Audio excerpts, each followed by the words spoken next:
Une nouvelle totalement inattendue concernant un joueur important de Barcelone vient de sortir en ce moment, et beaucoup considéreraient cela comme une mauvaise nouvelle. C'est pourquoi je vais tout vous raconter en détail ici dans cette vidéo, mais nous devons d'abord parler d'une autre nouvelle, considérée comme bonne, qui est également sortie ces dernières heures et qui concerne un autre joueur de Barcelone.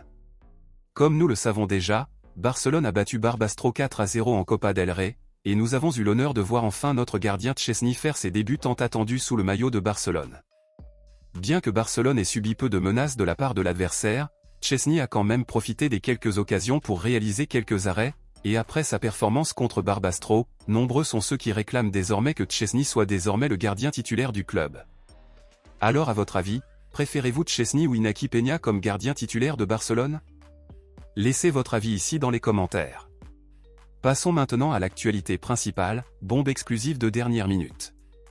Eh bien, même si certains joueurs ont fait un excellent match contre Barbastro ce samedi, comme notre milieu de terrain Pablo Torre par exemple, d'autres joueurs de l'équipe Blaugrana n'ont pas répondu aux attentes, et l'un d'eux est actuellement fortement critiqué, et nous parlons de notre attaquant Ansu Fati.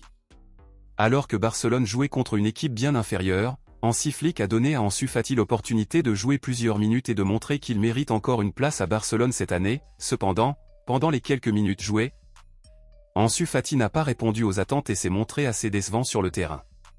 Ansu Fati a joué à un niveau bien inférieur à ce qu'on attendait de lui dans un match comme celui-ci, et en plus, le joueur a gâché plusieurs occasions de but, restant ainsi sans but jusqu'à présent cette saison. Après la terrible performance d'hier, beaucoup soutiennent encore plus la vente immédiate d'Ansu Fati car ils pensent qu'il n'est pas au niveau des autres joueurs. Cependant, amis culés, comme le niveau d'Ansu Fati a beaucoup baissé, sa valeur marchande a également baissé. Et le joueur qui valait autrefois 80 millions d'euros ne vaut plus qu'environ 10 millions d'euros. Dans ce contexte, à votre avis, êtes-vous pour ou contre la vente d'Ansu Fati? À combien pensez-vous que Barcelone devrait le vendre?